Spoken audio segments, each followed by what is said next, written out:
Hey, welcome back to Fish Out Northwest. Duane, Inglin, Kelly, Barnum. As we close this out, our guest in studio, Loren Culp. If you've been watching, hopefully you have, and it looks like a lot of you have, and we appreciate that. And Chris Gergen, campaign manager for Loren Culp. Thank you very much for having us. Absolutely, man. This has been great. Loren, you're a breath of fresh air. I think you're on the right path here. We have unraveled a whole lot of things, but we haven't talked about $30 car tabs yet. When we get to that, I really want to tackle college trade schools. I want to give you a little story. Being in the fire service for 31 years, at a time, I don't know, 10, 12 years ago, there was a group of us at the fire department. We were co-teaching at one of our in-district high schools, and we introduced a fire service program. And we brought these kids in, and we would teach them the basics on firefighting skills. We had an older engine that we were allocated to the class, and we taught them all kinds of stuff relative to firefighting. Had used old bunker gear we'd put them in. They would run drills on the fire engine, learn how to load hose, learn how to spray water. We would the class criteria was fire science, writing, and math, and then we'd also teach them to fill out resumes. They would have to do interviews to get ready for job placement. We had all that going on. It was a very popular program that kids were then signing up to get into. And some of those kids actually today as adults work in our department. Some of them have gotten hired on in the fire service years later.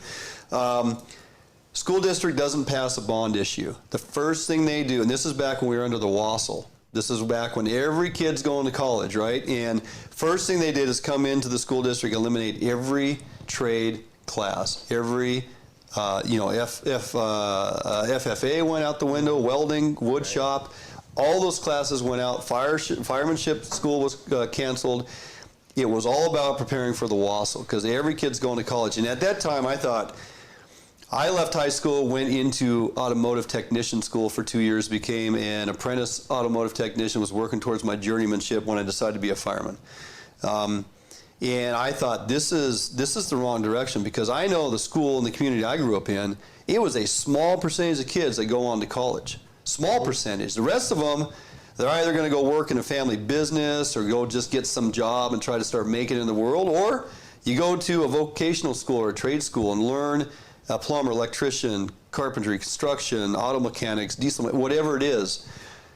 There would seem to be a lot higher job placement in that realm. Now we're faced with a booming economy, and there's a lot of work going on out there, and we got nobody to hire because we got a lot of tech-savvy kids that are really good on the computers and using their phones, but they can't pound a nail. They don't even know what a board of sheetrock looks like. Right.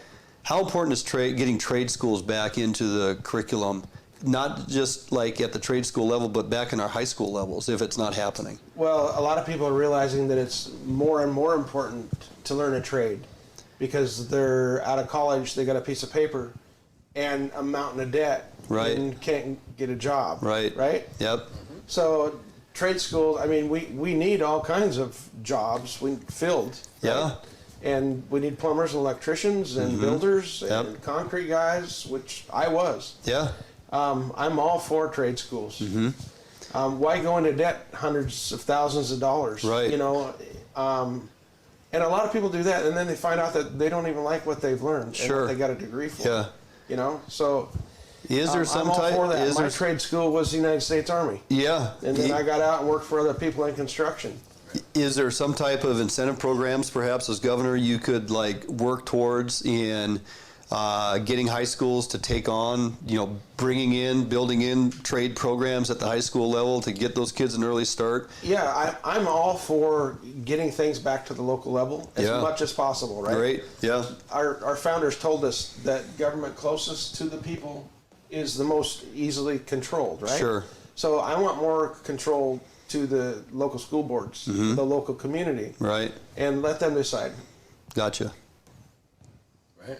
You got it's just a big thing, and I'm a high school baseball coach too, and maybe this might get me fired, I don't know, but the senior kids come to me every year, and I always ask them, what are you going to do? Right. What's your next step when you leave here? I mean, I'm the last coach they're going to see before they hit the real world, and I get constantly from the kids, I don't know, school's not for me. All my teachers tell me I have to go to college, but school's not for me, so I don't know what to do. And I tell them all, I mean, you can go out, go knock on an electrician's door, go knock on a plumber's door, go ask, say, I'll dig a ditch, I'll do whatever I need to do to get paid. And you'll slowly work your way up, like you said, without that debt, and you can make a great living at it. Right. And I feel like that's one of the problems in the schools here in Washington is that isn't being expressed. It isn't being expressed that you don't have to go to a 4-year university and, you know, drop $200,000. You don't have to be a doctor. You don't have to be a lawyer. The plumber works in a great union, or the electrician works in a great union. The city worker digging ditches on the side of the road in the pouring down rain's making $90,000 a year. Yeah, you got welders making over $150,000 a year. Right. I mean, it's unbelievable, and the kids aren't given that insightful information to say you're going to do very well at this trade at this level as a journeyman, especially if you land in a union, and you can provide for your family. I think from the top side of the education side in Washington, STEM programs need to be pushed a lot more. More, you know, I agree. More trade type stuff being Well, pushed. if it's not obvious to anybody, let me make it obvious. College is big business. It's Right. huge. Yeah. You know, I'm not talking bad about going and learning something and getting a degree, but it's being pushed. It's huge. It's big business. And the government puts a lot of money towards that with the student loans. And anytime the government picks winners and losers, the price of everything goes up, right? Yep. And the same thing, not just with education, but with medical care. Medical care, the costs of procedures, the cost of doctors, everything goes up, right? But think about that for a second. Remember when LASIK eye surgery first came out? Yep. It was very expensive. Yeah. And now what is it? $2,500 an eye? It was Very inexpensive. good enough and affordable enough that even a fireman could afford Well, it. there you go. So, See, yeah. and the reason for that is the government's not subsidizing it, Right. right? Right. There's competition in the marketplace. The eye doctors are advertising on TV trying to get customers because it's not being supplemented by the government. Right. And the price has gone down and the quality has gone up. Yeah. The more we can get government out of our affairs, all of our business, the quicker things are going to get better and the prices are going to go down. If they supplement it, the price is going to go up. We have currently a lot of need for infrastructure rebuild. We have bridges in dire repair. We have highways in projects that are happening now. This I-5 corridor has been under works for 20 plus years between Tacoma and Olympia. Billions upon billions of dollars of infrastructure that need to be accomplished, and yet we get persons out there with initiatives and mob mentality trying to roll back car tabs, and then the government turns around and tries to raise them, and we keep having this dog and cat fight. I've lost track and don't even care to watch it. You know, me, a person who's employed, and maybe this, you know, maybe I don't align with the general populace, but I look at it and say, you know, for my trucks and vehicles and utility trailers and boat trailers and stuff, if I'm into it for $400 or $500 a year and that money's going to infrastructure and going to where it should go to take care of our roads and make sure that this stuff is being taken care of, I don't have an issue with that. If the money's not being allocated to the right areas, I have an issue with that.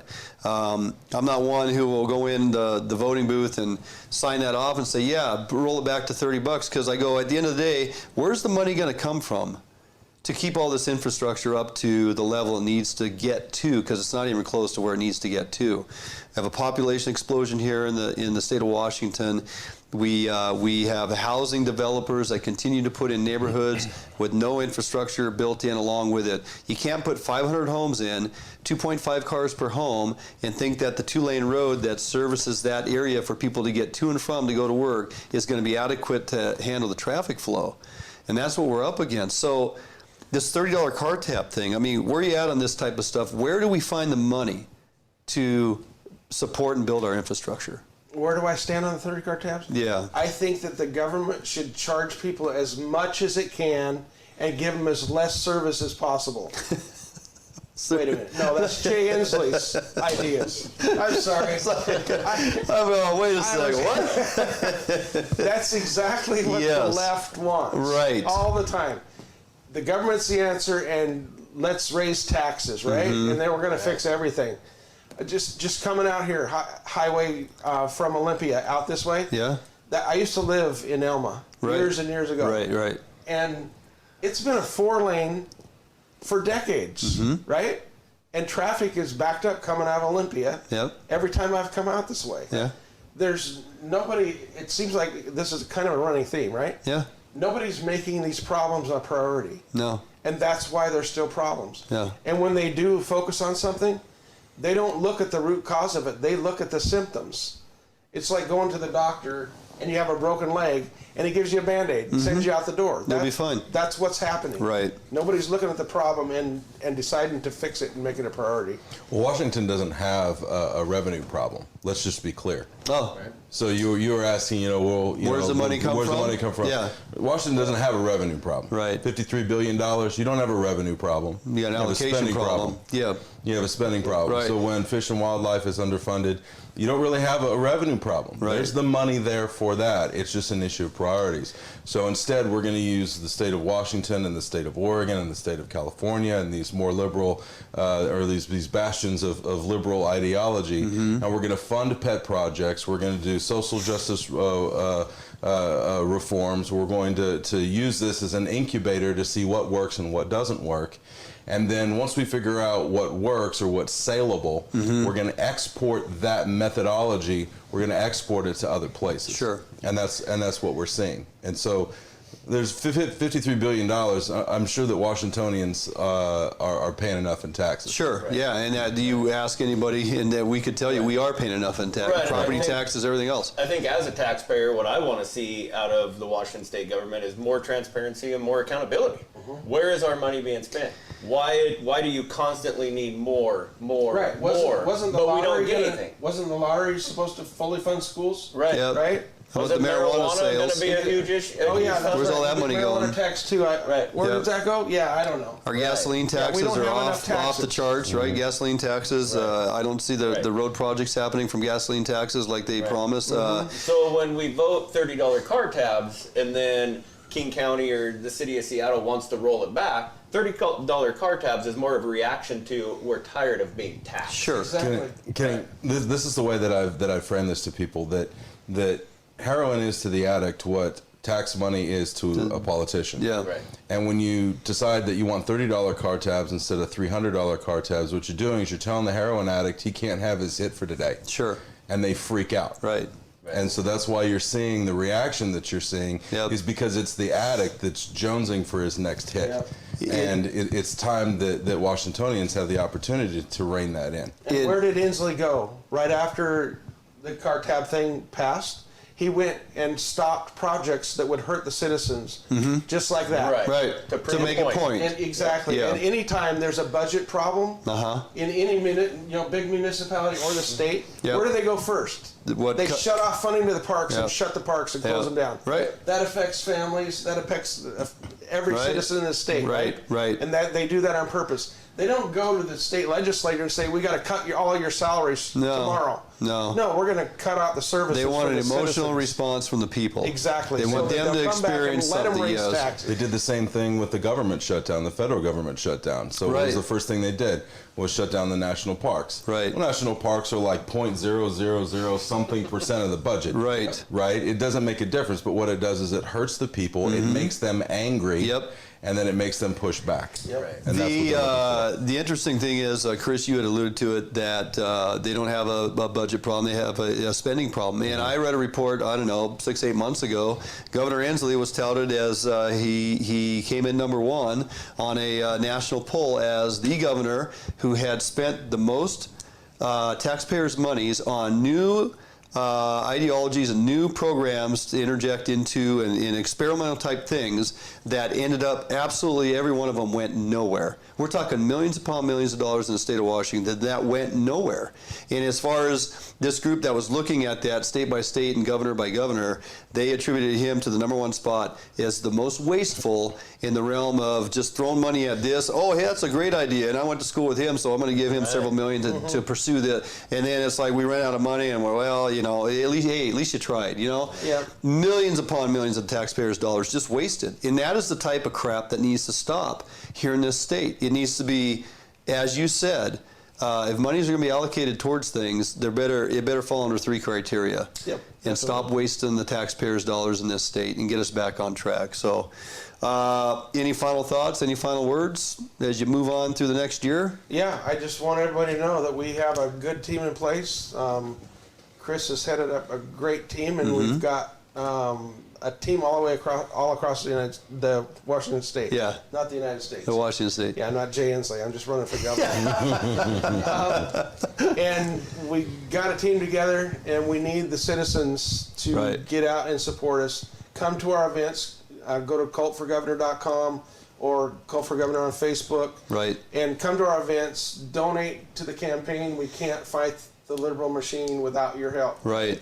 Right. But I'm out here. I'm pushing hard, and we're going to do it. Yep. And encourage your friends to vote. Right. That's been the problem in the past. That's the biggest thing. Conservatives have just kind of given up. Yeah. Some of them. Yeah. When we have 30% turnout for voting, that's not good. We're not going to win. We got to get the conservatives out to vote. Get everybody registered to vote. Yep. And then talk to your friends. Get them to our website. Right. And get them out on voting day and have them donate for Absolutely. sure. Chris, real quick before we get out of here, your history and campaign movements and things that you've been involved with the last several years. So I've been in and around politics for over 20 years, and most recently I worked for the president in 2016. Huh? I was a state political director in the state of Oregon, and then after the president, well, he was then candidate Trump, shut the lights out in Oregon.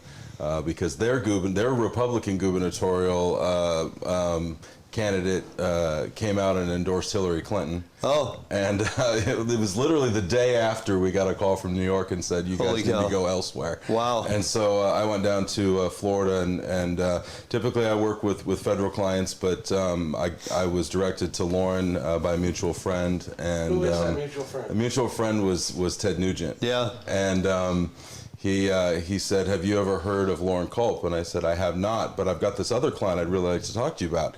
And he didn't want to hear about anything else. He said, you need to call Loren. Mr. Nugent had other plans for you. Yeah. And he said, do you know who Loren is? And I said, I do not. And he said, you know that cop that gave the middle finger to the governor in Washington?